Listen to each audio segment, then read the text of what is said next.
Bombo Network News Noontime Edition. Araw ngayon ng Martes, Marso 14, 2023. Sa ulo ng ating mga balita, trade deficit ng Pilipinas nitong Enero ay lumawak pa sa $5.74 billion. Pagpapapako sa krus, pinayagan na muli sa San Fernando, Pampanga para sa Semana Santa ngayong taon. At bagong Negros Oriental Governor, tiniyak na ipagpapatuloy daw yung mga programa at proyekto ng nasawing si Governor Roel Digamo. Yung lahat ng mga empleyado ng nagdaang administrasyon mananatili pa rin, habang dyan naman sa Department of Justice, yung ilang tauhan ni Congressman Tevez ay nasampahan na ng ilang mga kaso. Mga 16 na sakay ng bumagsak na Cessna plane nadala na sa Cauayan City.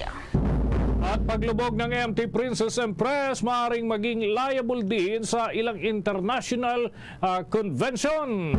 Samantala, buong probinsya ng Davao de Oro isinailalim na sa state of calamity 1 linggo matapos ang pagyanig ng malalakas na lindol. At sa ating balita sa iba, yung dagat ng North Korea muling nagpalipad ng ballistic missile patungo sa direksyong katubigan ng Japan. At ngayon sa ating mga detalye. Lumawak pa mga kabombo ang trade deficit ng ating bansa sa $5.74 billion para yan sa buwan ng Enero ng taong kasalukuyan. Yan ay matapos na malagpasan ng inilabas na impormasyon ang export ng ating bansa base na rin sa data mula sa Philippine Statistics Authority. Itong biggest trade deficit mula noong Agosto ng nakalipas na taon na nakapagtala naman ng monthly deficit na $6 billion. Tumaas ang trade gap ng ating bansa sa 27.2% noong Enero kumpara huyan sa pagbaba na naitala naman noong nakalipas na buwan na 11.9% at pagtaas naman ng 57% noong Enero ng nakalipas na taon.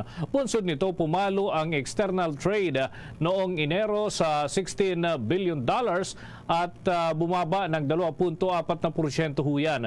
Ayon sa data ng Philippine Statistics Authority, ang kabuang export sale ng ating bansa ay umakyat sa $5.23 billion habang ang imports naman ay lumago ng 3.9% na nasa $10.77 bilyong.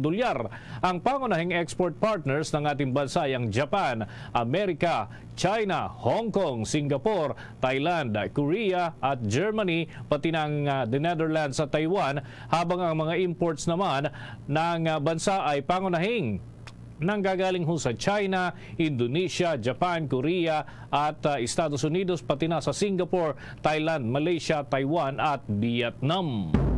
Samantala, pinayagan na muli ngayong taon ng lokal na pamahalaan ng lalawigan ng Pampanga ang tradisyonal na mga aktibidad tuwing Semana Santa gaya ng pagpapapako sa krus, self-flagellation o paghampas sa sarili at pagbubuhat ng krus. Ang naturang mga aktibidad ay natigil ng 2 taon sa may barangay San Pedro Cutud, San Fernando City na tradisyonal na isinasagawa tuwing mahal na araw dahil sa COVID-19 pandemic. Para kasi sa ilang Katolikong deboto, ito ay bahagi ng pagkasakatuparan ng kanilang panata o debosyon. Nag-abiso naman ang lokal na pamahalaan sa publiko na manonood ng mga aktibidad na magsuot ng face mask at ugaliin na rin ang pag-oobserba sa social distancing. Muna tayo ng update dun sa bagong liderato dyan sa lalawigan ng Negros Oriental. Sapagkat bago na nga ang gobernador, kumustahin naman natin yung mga tauhan na naiwan dyan. Kaugnay pa rin ang ilang mga pagbabago. May pag-uulat ang Star FM Cebu. Naging emosyonal ang unang pisikal na pagtungo sa Kapitolyo ni Negros Oriental Governor Carlo Guido Reyes ilang araw matapos itong nanumpa sa tungkulin bilang gobernador ng lalawigan kasunod ng pagpaslang kay dating Governor Roel Digamo. Ikinalungkot pa nito ang nangyari kay Digamo at umaasang makamit na ang hustisya. Ipinahayag pa ng opisyal na ang pagkamatay ng dating gobernador ang pagsisimula ng pagkakaroon na ng kapayapaan sa lalawigan. Tiniyak naman ni Reyes na ang lahat ng empleyado ng pamahalaan ang panlalawigan na mananatili ang mga ito at walang gagawing pagbabago sa organisasyon. Sinabi pa nitong wala siyang papalitan ng mga tauhang itinalaga sa nagdaang administrasyon, maliban na lang sa kanyang itinalagang sina Attorney Karen Lisette Molas at Attorney Mary Grace Villegas bilang Provincial Legal Officer na kanyang inatasan na tiyaking maipapatupad ang lahat ng mga programa at proyekto ng nakaraang gobernador. Posisyon ni Atty. Villegas o ni Atty. Molas.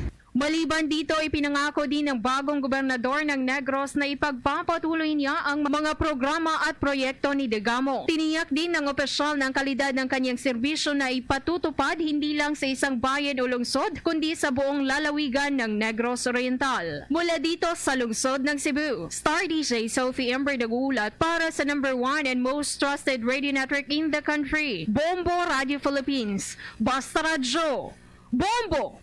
Dunkin' Delivery po! Dunkin' Delivery po! Dunkin' Delivery po! Dunkin' Delivery po! Yes, may Dunkin' Coffee! May Dunkin' Coffee! May Dunkin' Coffee! May Dunkin' Coffee! Ganyan ang Dunkin' D Coffee Box! 4 cups agad of signature Dunkin' hot or iced coffee, hot choco or hot choco java in one grab-and-go carton. Bukas, Choco Java naman! Choco Java naman! Choco Java naman! Choco Java naman! Para 4 cups agad, Dunkin' D Coffee Box! Samantala, kumuha pa tayo ng iba pang mga balita mula sa labas ng ating himpilan dahil si House Panel Chair Representative Rufus Rodriguez ipiniliwanag daw sa 42 Filipino organizations ang inisyatiba ng Kamara na nagsusulong sa Constitutional Convention. May report at iba pang mga balita si Bombo Annalise Soberano. Ni Cagayan de Oro Representative Rufus Rodriguez sa 42 Filipino organizations sa Bahrain sa isang pulong na ginanap sa Philippine Embassy ang isinusulong ngayong inisyatiba ng Kamara, ang Constitutional Convention para amyendahan ang economic provisions ng 1987 Constitution. Layo nito na magbukas pa ng mas maraming trabaho para sa mga Pilipino. Nagpahayag naman ang Filipino community sa Bahrain ng suporta hinggil sa isinusulong ng Kamara. Sa kabilang dako, sinamantala din ni Cagayan de Oro Representative Rodriguez ang pagkakataon na hiningin din sa Thailand ng suporta bilang upang kilalanin ng China ang arbitral ruling na naipanalo ng Pilipinas noong 2016. Sa sideline ng 146 Interparliamentary Union Assembly sa Manama, Bahrain, nakausap ng Philippine delegates ang miyembro ng Thailand Parliamentary upang suportahan ang pagsusulong ng International Maritime Law at the Rule of Law sa West Philippine Sea. Anya, sa kabila kasi ng pagkapanalo ng Pilipinas sa arbitral ruling ay binabaliwala pa rin ito ng China at patuloy na nanghihimasok sa 200-mile exclusive economic zone ng bansa. Dagdag pa ng House Committee on Constitutional Amendments Chairman na itinuturing na isa sa mga big brother ng Pilipinas ang Thailand, kaya't ang suporta mula sa Thai Parliament ay malaking tulong upang maiparating ito sa China. Sa panig naman ng Thai Parliament, sinabi nito na makakasiguro ang Pilipinas ng kanilang paggalang at suporta sa international maritime law at the rule of law sa karagatan. Samantala, sinimulan naman ngayong araw ang ng House Committee on Dangerous Drugs ang motu proprio investigation kaugnay sa umano'y pag-recycle sa illegal na droga, ang pagbibigay ng reward system sa umano'y hiling na komisyon ng mga asset ng Philippine Drug Enforcement Agency. Ang nasabing investigasyon ay bunsod sa isiniwalat kamakailan sa House panel ni PIDEA Director General Moro Virgilio Lasso na ilan umano sa mga asset ay humihingi ng komisyon kung saan portion ng nakumpiskang illegal droga ang kanilang hinihingi. Pakinggan naman natin si Antipolo Representative Romeo Angkop, ang siyang Vice Chairman ng nasabing komite. Ako ang Inspector General ng panahon na yun and I have investigated plenty of these things. Then I was the Inspector General of the PNP, PCINP then. So, ganun ang plan. Now, this has to be stopped. If we look at the laws, sections 21 and 22 of Republic Act 9165, very stringent yung kwan yan. So, Sa Samantala, kakatanggap lang natin ang balita na voluntaryong sumuko ngayon dito sa Kamara ang dalawa sa opisyal ng Argo Trading na pinakontempt ng House Committee on Agriculture and Food. Ayon kay House Committee on Agriculture and Food Chairman Mark Enverga, alas 2 kahapon ang sumuko sina Argo Trading President Efren Zoleta Jr. at ang legal counsel nito na si Attorney John Ryan Cruz. Kung matatandaan na pinakontempt noong March 7 sa pagdinig ang mga opisyal ng Argo Trading dahil sa kabiguang isumite ang hinisinging mga dokumento patungkol sa kanilang kliyente at inventory ng sibuyas na iniimbak sa kanilang pasilidad. Una nang na-detain ang operations manager ng Argo na si John Patrick Sevilla. 10 araw na detention ang itinataw sa 3 opisyal. Bombo Anali Montaño Soberano nag-uulat para sa number 1 and most trusted radio network in the country, Bombo Radio Philippines. Basta Radio, Bombo! Oras natin sa buong kapuluan, 10 minuto na makalipas ang 12 ng tanghali. At mga kabombo, yung mga programa, lalo na yung One Town, One Product na magdadala ng kaunlaran daw sa mga lalawigan ay patuloy na isinusulong ho dyan sa Senado. At iba pang mga kaganapang tinututukan ho dyan sa mataas na kapulungan ng Kongreso. Alamin sa pag-uulat ni Bombo JC Galvez. Inihayag ni Senator Mark Villar na ang proyektong One Town, One Project program ay magdadala ng kaunlaran sa mga probinsya. Interpellation sa Senate Bill number 1594 ang One Town, One Product o OTOP Philippines Act. Sinagot ni Villar ang mga paglilinaw na tanong ni Minority Leader Aquilino Coco Pimentel III kaugnay sa naturang programa. Nang tanongin ko ang OTOP program ba niya isa ng umiiral na programa ng Department of Trade and Industry o DTI, tumugon si Villar ng pagtang-ayon at binanggit na ang programa ay nangangailangan ng karagdagang suporta at pagpapahusay dahil ang mga alokasyon ng budget ito ay nasa downward trend. Anya, para palakasin pa ang One Town, One Product program, mabigyan ng budget at para mabigyan pa ng ngipin, mayroon anyang naturang panukalang batas na susuporta sa programa. Kaugnay niya, narito pakinggan natin ang bahagi ng payag ni Senate Trade, Commerce and Entrepreneurship Chairperson Mark Villar sa pagtatanong ni Senate Minority Leader Coco Pimentel. I understand it, Mr. President. OTOP, which is the acronym for One Town, One Product, is already an existing program of the DTI. Is that correct, Mr. President? Yes, Mr. President, that is correct. It is an existing, but to further strengthen the and give it more to give it budget and to give it more teeth, we have this bill to further support the program and make it institutionalized. So, Mr. President, in the 2023 budget, I think OTOP already has a budget. May we know what is the budget for OTOP for 2023? Mr. President, the budget for OTOP was 97 million. Is 97 million. At yan ang bahagi ng payag ni Senator Mark Villar. Naniniwala rin ang Deputy Majority Leader na ang OTOP program ay magdadala ng kaunlaran sa mga kanayunan sa pamamagitan ng pagpapalakas ng micro, small and medium enterprises sa mga lalawigan. Sa gitna ng masamang epekto ng pandemya sa ekonomiya, binigyan din ni Senator Christopher Bongo ang kahalagahan ng pagsuporta sa micro, small and medium enterprises or MSMEs sa bansa abang siya ay nag-akda at nag-co-sponsor ng Senate Bill number 1594 na nagalayang ma-institutionalize ang One Town, One Product Philippines program. Ang iminungkahing panukala ay pinagtibay ang OTOP program bilang isang programa ng gobyerno upang hikayatin ang paglago ng MSMEs sa bansa sa pamamagitan ng paggamit ng indigenous raw material, local tradition at kultura sa buong bansa. Para sa Bombo Network News, ako si Bombo JC Galvez, nag-uulat para sa number 1 and most trusted region network in the country, Bombo Radio Philippines. Basta Radio, Bombo! Samantala, kumuha pa tayo ng update mula sa lalawigan dahil ang mga labi ng 6 na sakay ng bumagsak na Cessna plane nadala na raw sa Kawayan City. May pag-uulat ang Bombo Radio Kawayan. Nadala na kaninang umaga sa Kawayan City ang mga labi ng 6 na sakay ng Cessna plane na bumagsak sa dalisdis ng bundok sa Ditarum, Divilacan, Isabela. Dagong alas 7 kayo ng umaga ng sunduin ng Super Huey helicopter ng NR-122 ng Philippine Air Force sa Divilacan proper ang bangkay ng mga biktima at dumating ang mga ito kayo ng alas 8:39 ng umaga. Matatandaang natagpuan ng bangkay ng mga biktima noong 9 ng Marso 2023 matapos ang 44 na araw mula nang mawala ang eroplano noong 24 ng Enero 2024. Sakay ng Cessna plane ang pilotong si Captain Eliazar Mark Joven, mga pasahero na sina Tommy Manday, Val Camatoy, Mark Aaron Seguera, Sam Seguera, Pawang taga Silang Cavite, at si Josefa Perla Espanya na taga Claveria, Cagayan.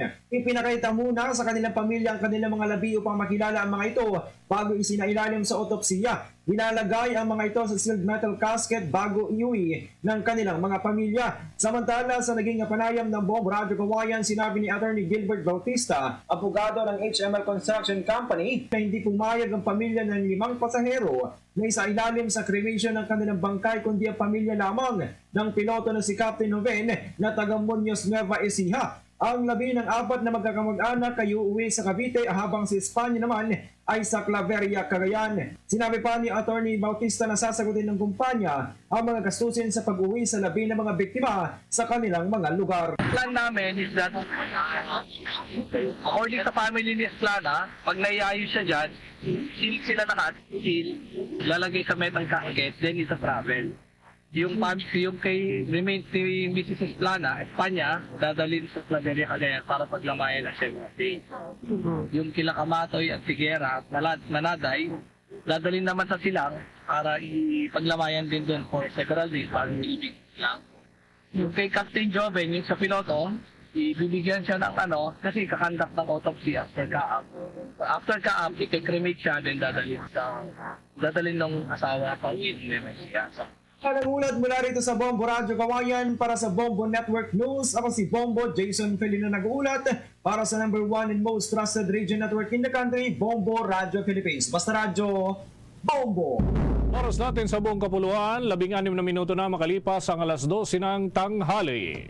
The time check was brought to you by Dunkin', pasalubong ng bayan. Kuha tayo ng mga karagdagan pang update mula ho dyan sa Department of Justice. May mga nakasuhan na tauhan. Itong si Congressman Teves at may mga iba pang mga update. Yung issue din ng human trafficking na tinututukan ng Departamento ng Katarungan. May mga pag-uulat si Bombo Victor Liantino. Tuhan ngayong araw ang 6 na tauhan ni Negros Oriental 3rd District Arnolfo Teves na nahuli matapos ang isinagawang police operation sa bahay nito noong nakaraang linggo. Kinumpirma ito ng Philippine National Police CIDG at sinabing kabilang sa mga sinampahan ng reklamo ay ang sekretarya ni Teves na kinilalang si Hana May Somerano Oray. Kung maalala si Kong Teves ang isa sa mga itinuturong sospek sa pagpatay umano kay Negros Oriental Governor Ruel Digamo. Matapos ang nasabing raid ay nakumpiska ng mga otoridad ang ilang baril, bala at mga pampasabog. Ang mga kasong isinampa sa 2 tauhan ni Teves na sina Pablo Gimarangan at Ronald Aginsanda Pablio ay violation of the Comprehensive Firearms at Ammunition Regulation Act o RA 10591 at Law on Explosive o RA 9516. Habang kasong infringement naman ang inihain sa 4 pang tauhan na sina Hanami Oray, Heracleo Sangasin, Oray Rodolfo Teves Maturan, and Joseph Kyle Catan Maturan. Samantala, sa ibang balita naman, naaalarma ngayon ng Department of Justice dahil sa patuloy na pagdami ng mga kaso na may kaugnayan sa human trafficking sa bansa. Sa isang pahayag, sinabi ni Justice Secretary Jesus Crispin Boyeng Rimulya na umabot na sa 2,000 ang kaso ng human trafficking ang kanilang naitatala sa unang 2 buwan pa lamang ng taong ito. Tinawag ito ng kalihim na isang modern slavery at karamihan aniya sa mga nabibiktima ay mga kababaihan. Batay sa impormasyon ng Department of Justice, karaniwang ipinapadala ang mga na-recruit na Pilipino sa mga Southeast Asian countries katulad ng bansang Thailand, Myanmar at Brunei. Narito ang bahagi ng pahayag ni Justice Secretary Jesus Crispin Boyeng Rimulya. The biggest issue ngayon, parang Southeast Asian countries ang lugar kung saan dinadala yung mga traffic ng mga Pilipino. Thailand, Myanmar, Brunei, mga basic na ginagawa talaga na tinatawag natin modern day slavery. Diyan dinadala mga Pilipino. That's why we are alerting all the agencies, kasama na immigration, lahat ng kasama na pwedeng tumulong. It's a very big interagency group. Pangunahing gawain ng mga na-recruit ng mga Pilipino ay mang-scam ng ibang lahi at kapag hindi ito naabot ang kota na ibinigay sa kanila ay sinasaktan ang mga ito. Inalerto na rin ng Department of Justice ang iba pang ahensya katulad na lamang ng Bureau of Immigration upang mapigilan ang masasamang gawain na ito. Para sa Bombo Network News, Bobo Victoriantino nag-uulat para sa #1 and most trusted radio network in the country, Bombo Radio Philippines. Basta Radio, Bombo! Samantala sa balitang mga lalawigan naman, 3 linemen sa Iloilo na kuryente. Isa rito, patay. Na mayroong report ang Bombo Radio Iloilo. Isang lineman ang nasawi habang sugatan ang dalawa niyang kasamahan matapos silang makuryente habang nag-ayos ng wireless fidelity o Wi-Fi connection sa Barangay Buena Vista, Pasig City. Ang binawian ng buhay ay si Jessica Libar, 46 anyos, residente ng Barangay Mambiranan, Pequeño, Pasig City. Sa panayam ng Bombo Radio Iloilo kay Police Lieutenant Colonel Dennis Pamunag, hepe ng Pasig City Police Station, sinabi nito na nag-ayos ang mga biktima ng internet connection ng bigla na lang na bitawan nila ang steel post dito at sumabit sila sa minay ng kuryente na naging dahilan ng kanilang pagkakuryente. Ayon kay Pamunag, nakaligtas ang 2 lineman na pawang minor de edad pero ang isa pa nilang kasama ay binawian ng buhay. Anya, kulang sa protective gloves ang mga biktima para sana hindi sila nakuryente. Yung dalawa na minors, stable naman, kaya lang yung isa, si GC, nawalan talaga ng buhay. So nangyari yun nung nang mag-install ng steel post, pisanit pa sa pisanit. So na-discussion na napatawan nila yung steel post at saka sumabit sa open wire ng ilico post. So na-kuryente siya itong tatlo. Yung dalawang may stable naman, kaya lang isa yung talaga yung nawala ng buhay. Si Police Lieutenant Colonel Dennis Pamunag. Para sa Bombo Network News, ito si Bombo Chris John Hetchanova Lusada para sa #1 and most trusted radio network in the country, Bombo Radio Philippines. Basta Radio, Bombo!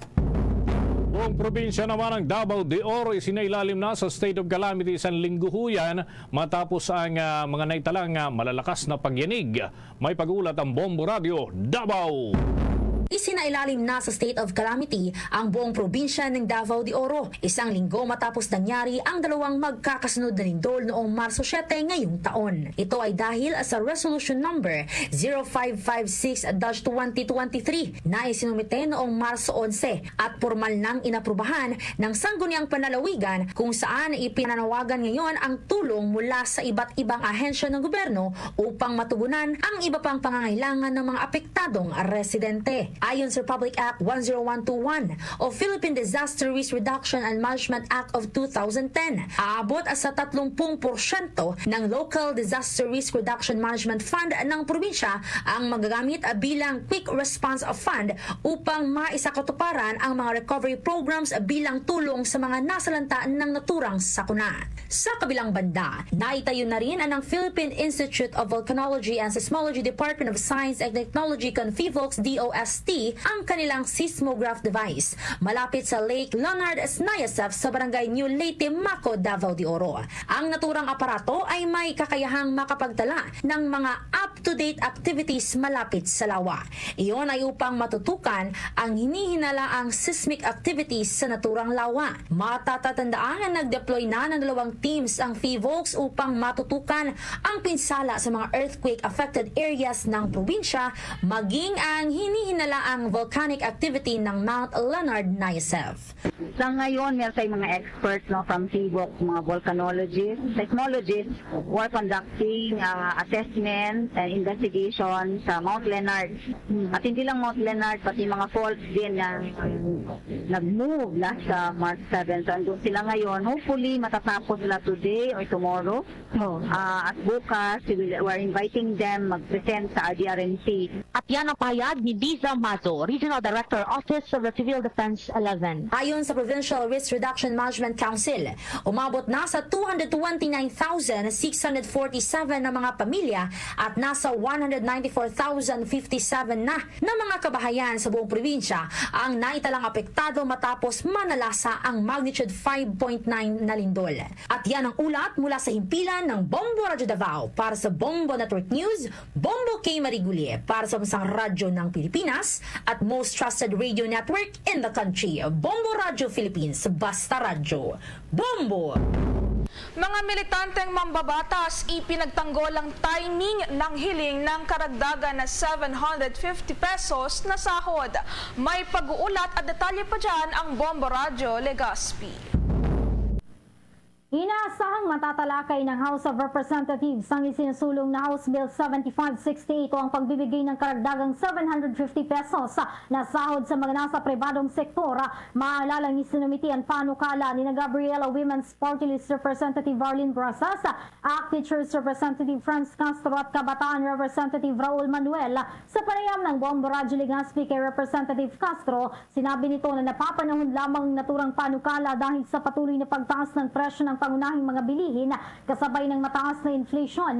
Anya, kinakailangan ito upang mabot ang family minimum wage ng mga Pilipino upang matustusan ang araw-araw na pangangailangan. Dagdag pa ng mambabatas na ipapatupad ang nationwide increase dahil lahat naman ng mga lugar sa bansa ay apektado ng inflation.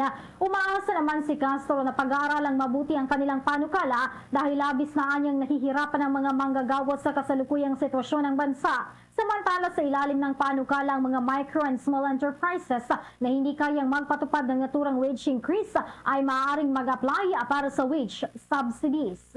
So tulungan po ninyo kami na maipasa natin at mai-push natin itong panukalang batas na ito ng 750 across the board. Salary increase nationwide sa ating mga private workers. Dahil talaga namang malaki na ng impact itong nangyayaring inflation. Sa Bombo Network News, mula rito sa Bombo Radio Legazpi, Bombo Romela Sakaya nag-uulat for the #1 and most trusted radio network in the country, Bombo Radio Philippines, Basta Radio. Bombo! Bombo International News. Muling nagpalipad ng ballistic missile ang North Korea patungo sa katabigang sakop ng dagat ng Japan. Ngayong araw yan, ito ay isinagawa ng North Korea isang araw matapos ang pagsisimula ng large-scale military exercise ng South Korea at United States na layuning mas palaksin pa ang response capabilities ng mga military ng dalawang bansa. Sa isang pahayag sinabi ng South Korean military na hanggang sa kasalukuyan ay patuloy pa nilang inaalam o kinukumpirma kung saang lugar mismo pinalipad ang North Korea ang kanilang naturang missile at kung gaano kalayo ang distansyang naabot nito. Gayun din kung mayroon pang iba pang missile ang ipinatupad ng nasabing bahagi ng Korea.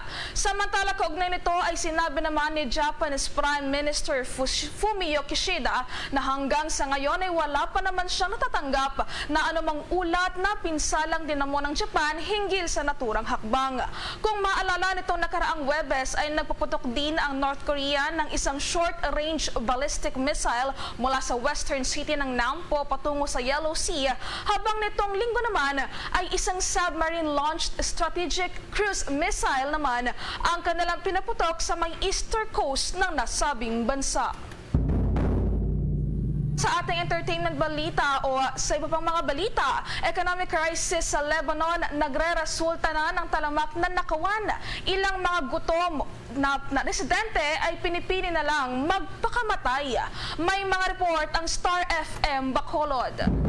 Ginagawa na sa Lebanon ang dollarization dahil sa krisis sa ekonomiya, kung saan tumatanggap na lang ng dollar ang karamihan sa mga malls at konti na lang ang tumatanggap ng Lebanese lira. Sa eksklusibong panayam ng Star FM Bacolod kay Mercy Reyes, may grant sa Lebanon, sa ngayon ay naging talamak na rin ang nakawan doon sa bansa dahil sa ekonomiya. Ang economic crisis, walang mga nagpapanik.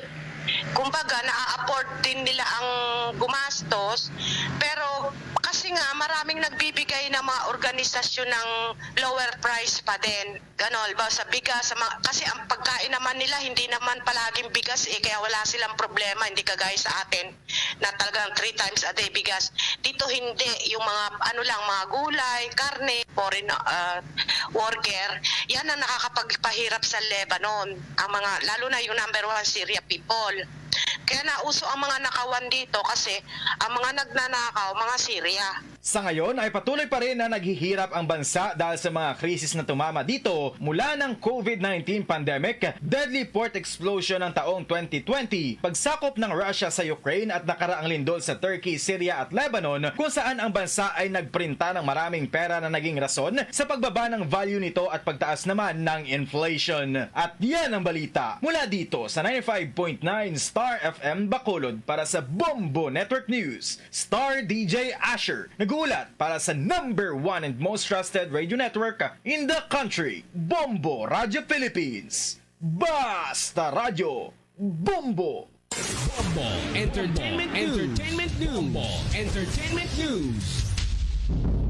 Ito mga kabombo, yung Miss World Organization na ba? Pinarangalan din itong si Miss Malaysia 1983 Michelle Yeoh dahil dun sa kanyang pagkakapanalo bilang Best Actress sa 2023 Oscar Awards. Yan at iba pang mga balita, hatid ni Bombo Chill Emprido.